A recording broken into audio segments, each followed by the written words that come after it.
Well, hi, everybody. I'm Don Stewart, and welcome to another edition of Breaking News. Today is Sunday. It's the 11th day of August, 2024. And as we look at the stories today, we're going to find that Israel is in a very difficult position with the way things are shaping up in the Middle East. And we're going to look at the possibilities of what may take place because it's getting more and more difficult for them every day to wait to see if Hezbollah or Iran will attack them. Now, we also have a story coming out of the UK that really you can't make this stuff up, but it's true and it shows where our world is going. And it fits all these stories with what the Bible says our world is going to look like at the time of the end, that is before the second coming of Jesus Christ and the events that will precede it. So let's get to them. Iran is threatening to mount an attack upon Israel that will last for days. This is the latest, it's going to last 3 or 4 days, but they're in no hurry to get to it. Now, at the same time, mediators are going to try for one last time to get some type of ceasefire in Gaza, a ceasefire that could prevent a regional war. And the UK threatens, believe it or not, to go after American citizens wherever they may be if they're using social media to stoke violence in Britain. All right, let's look at these stories. Headline number one: Iran attack on Israel could last for days, will come by surprise. Iran's response to this crime of the Zionist regime will be definitive, and there is no doubt about it. Iran's aerial operations against Israel could last 3 to 4 days, said Ahmad Bakhshayesh Ardestani, a member of the Iranian's Parliament National Security Commission. Iran International reported on Saturday night, citing an interview published by a group called Iran Watch. He reportedly told Iran Watch that Iran is certainly prepared for the consequences of such an attack and will be ready for any subsequent developments. He added that the Iranian response would be carried out by surprise and may even last 3 to 4 days. He told the interviewer that bloodshed would be carried out to avenge Hamas's leader Ismail Haniyeh's death, who was killed in Tehran while attending the inauguration of the new Iranian president Pezeshkian. Therefore, Iran's response to this crime of the Zionist regime, he said, will be definitive, and there is no doubt about it. Ardestani also told Iran Watch that prolonging the response, and here's the key, or making Israel wait for the response, was in Iran's favor, as Israel feels every night that it is in limbo, and keeping Israel in limbo is part of the revenge operation. And that's exactly what they're doing, and it is working. Adopting a policy of patience and waiting is part of the revenge process of the Islamic Republic. Now, many experts have claimed that psychological warfare is indeed part of the Iranian strategy. David Menashri, an Iranian expert at Tel Aviv University, told the media line, that's an online place, Israel is not that good at the game of patience like Iran. So it will be interesting to see if they will act first. Iran is clearly winning the psychological warfare at the moment. Now, what's interesting, as we mentioned yesterday, Israel would like to act first. They're ready for a preemptive strike, but they can't do it because the United States will not go along with it. They're doing everything they can to keep Israel from striking first because they don't want a regional war, either striking first against Hezbollah or Iran. And so Israel's literally between the proverbial rock and the hard place. They're, waiting to see if there's going to be a hostage deal. We'll talk about that next. If that happens, then the regional war could be, set aside for a while. But you still have the problem of all that's there, the missiles and the rockets there in Lebanon, right above Israel, with Hezbollah, with Iran working to enrich uranium to the place of weapons grade, where they can perfect a bomb, where they could eventually send to Israel and destroy the country. So all these things are going on at the same time.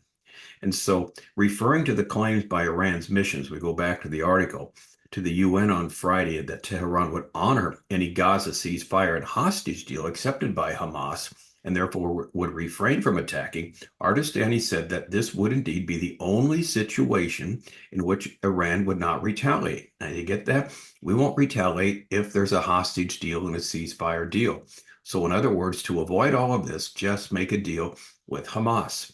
All right. However, he added that the state of negotiations between the two sides showed that, quote, it is unlikely that the two sides will reach such an agreement in the future. And for this reason, the Islamic Republic will not let go of the bloodshed of the martyr Haniyeh. When asked if the attack would be similar in nature to Operation True Promise, the name given by Iran to the drone and missile attack in April. Ardestani said it might be similar, but even of greater scale. All right, so where are we at on this? Well, Iran is obviously in no hurry to attack, and the threats keep on coming, but are they real? Do they really want a war with Israel now when they could be better prepared later? That's the question. Israel, on the other hand, is between the proverbial rock and the hard place. Their country's losing a fortune. There's no, the tourist industry is dead. Every day it's getting harder and harder for them to keep going. You've got 80,000 people in the north who are away from their homes because of the shelling of Hezbollah. And, life can't go on. It's got school is supposed to start next month, and they can't go back to their schools. They can't go back to their homes. So what do? And like we mentioned yesterday, the U.S. is keeping them from doing a preemptive strike either against Lebanon or Iran. So they can only wait and worry. So the question is, will their impatience lead to a ceasefire deal that will ultimately be harmful? And that's our next headline. Headline number 2, the mediators will give final ceasefire proposal on Thursday. Mediators are tired of both the PM and Sinwar and will present their final proposal in Thursday's summit. They see an opportunity as world opinion is less outraged over the situation in Gaza and hope the ceasefire will prevent a regional war. A proposal to get out of the deadlock and reach a ceasefire agreement will be on the table this week in a summit summoned by Qatar, Egypt, the United States, and Israel and Hamas are expected to respond. In fact, it says they'll have to respond. The mediators believe Sinwar wants a break in the war, but in Israel, security officials believe Prime Minister Netanyahu will again prevent the deal. They say Netanyahu's become addicted to the war and will not agree to end it before Sinwar is dead. I wouldn't say addicted to the war. There's still things that need to take place. While it's costing Israel a fortune and everyone is tired of it, Israel needs to really hold the line. But they can't keep fighting forever. And this is the worry that they'll be forced to make a bad deal that would basically give Hamas the victory. The situation is very complicated, and there's a couple stories out that Egypt is working with the Palestinian Authority to take over the Rafah crossing. That's the crossing between Gaza and Israel once everything is over. So the Palestinian Authority would be the ones in charge of that, which means basically everything would start up again. The shipping of the weapons, munitions, things, materials to create more tunnels for money coming back and forth. And that would be the same old, same old. It'd take time, obviously, to build the tunnels, but they would do it again. And does Israel really want to do that? And the answer is obviously no. And so we will see. And so, like we said, they're between the proverbial rock and the hard place. The people are getting tired of this. It's war is tiring. And a ceasefire, a lousy deal, they think may be better than no deal at all at this time because of this toll it's taking on the people of Israel. So this is one of the important things we will see. They may be waiting, that is Iran and Hezbollah, to see if something comes out, to see if Israel will make an agreement with Hamas. And if that happens, it seems like the regional war will be put on hold, because let's not forget, we've got another huge issue with the U.S. elections coming up. And depending on who wins, there's one of two different ways America's foreign policy will go. One will be very strong and one will be extremely weak. All right, now we're going to shift gears. Now, this story here, this is the world to come, and it fits with what the Bible has to say. It's going to seem crazy to you, but this is a true story. This is from Robert Spencer and Jihad Watch by way of Pamela Giller. This is from the UK. The London police top dog vows to hunt down Americans who report about his country's capitulation to Islam. Pam Giller comments, this is Sharia law. Under Islamic law, any criticism of Islam is criminal. We have a First Amendment, and despite the left's war on free speech, despite that, the Biden-Harris regime would most likely allow it. Robert Spencer writes, Pam Giller writes, when I was banned from the UK along with my colleague Robert Spencer for my pro-Israel counter-jihad work, the UK government feared Muslim violence, that significant public disorder and serious violence might ensue from the proposed visit. Our lawsuit against the Crown revealed that the UK government was told that there would not be any opposition or any reaction from the US, that's the Obama administration, to these exclusions. And they were not allowed, either Pamela Giller or Robert Spencer, not allowed in the UK because of their work exposing what the Islamic world is doing, the plan is right now. And she goes on to say, this is true. After all, the Biden regime colluded with social media giants to silence COVID dissidents.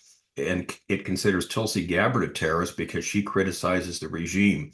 That's a whole another interesting story. Tulsi Gabbard, who ran for president on the Democratic ticket in 2020 and had a lot of popularity, by the way.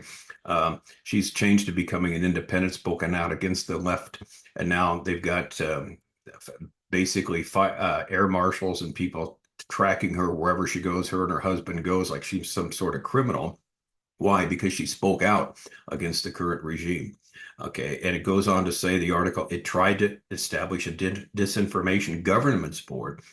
Remember that? Silence all dissenting speech. That happened a while back where they wanted someone to monitor all speech and to silence all dissenting speech. If fascist UK officials actually do come after people in the US for reporting accurately about the British government's capitulation to Islamic mobs, the Biden-Harris regime, the Harris-Walz regime, would likely aid them in their efforts to arrest the miscreants. So they would try and arrest people here in America that would speak out anything against what's going on in the UK. And so there's another headline in Fox News. UK police commissioner threatens to extradite jail US citizens over online posts. We'll come after you. That's from Fox News, August 10th, 2024, by Alexander Hall. London's Metropolitan Police Chief warned that officials will not only be cracking down on British citizens for commentary on the riots in the UK, but on American citizens as well. We will throw the full force of the law at people, and whether you're in this country committing crimes on the street or committing crimes from further afield online, we will come after you, Metropolitan Police Commissioner Sir Mark Raleigh told Sky News. And so there's a crackdown on social media, which is, that says anything negative about the UK government. And this is kind of where we're at right now. So finally, we've got the issue is what is going to take place. Now, it begins with people, they say, trying to stir up violence. And while this motive seems to be logical, well, we don't want people around the world stirring up violence anywhere. And that's true. We don't do that. And you don't want that. But this motive does seem logical and rational right now, but we know it's not going to end there. Governments will eventually not allow any criticisms of their actions, and they will threaten the citizens as well as anybody else who does criticize and threaten them with arrest. And this has been the key, what we've been seeing so far, and it's going to get worse and worse. This has been proposed in various countries, and it will soon, it seems, be the norm. Now, why do we say this? Because it fits perfectly with what the Bible says will be the case at the time of the end. When there's a world leader, one world leader, the final Antichrist, and his cohort, the false prophet, they seem to have, perfect power. In other words, tremendous power to do basically anything they want universally, to allow or to force people to be able to buy or sell with only their mark of the beast on the right hand or forehead. In other words, they can make that declaration and the world will have to obey, which tells us what? Which tells us the world will be under the guise of a, one world system, basically the final Antichrist, the globalism. But number two, the people will have to adhere to what the system is teaching, what the authority says. In other words, there's one final place that the buck stops. And if they tell people they can't talk about this, or they can't do this, well, that's going to be the law, and there'll be repercussions of it. In fact, what we're told in Revelation 13, it'll get to the place where no one could buy or sell upon the pain of death unless they have this mark of the beast on their right hand or their forehead. That's where we're going. So laws like this and things like this, which the UK is threatening, is just setting the stage for this. Now, we deal with this in our book, The Final Antichrist. It's a free download from our website, Educating Our World, where we talk about this. We also talk about this in our book, 25 Signs We're Near the End, where it mentions the world is desperately looking for a leader, one that will come. Remember, Jesus said, I have come in my Father's name. You did not receive me. Another will come in his own name. Him you will receive. So the world is getting set up for that right now. So as we conclude our broadcast today on breaking news, we see all these things coming together that are setting the stage for what Scripture says will take place at the time of the end. And it's amazing how everything is, miraculously falling into place. We're always amazed, but literally never surprised. And so we'll keep an eye on these things and report them to you. But bottom line is for Israel, they're in a very difficult situation. This week may be very profound because this mediation that's going on Thursday with the hostage situation, there may be a breakthrough. There's a story that Netanyahu is willing to capitulate to save Israel and lose his own career because a lot of people of his own party do not want him to do this. So anyway, we'll check that all out and report it to you. And again, if something does come up in the meantime, we'll be here with you. So until then, I'm Don Stewart. Thank you so much for watching. And as always, may the Lord richly, richly bless.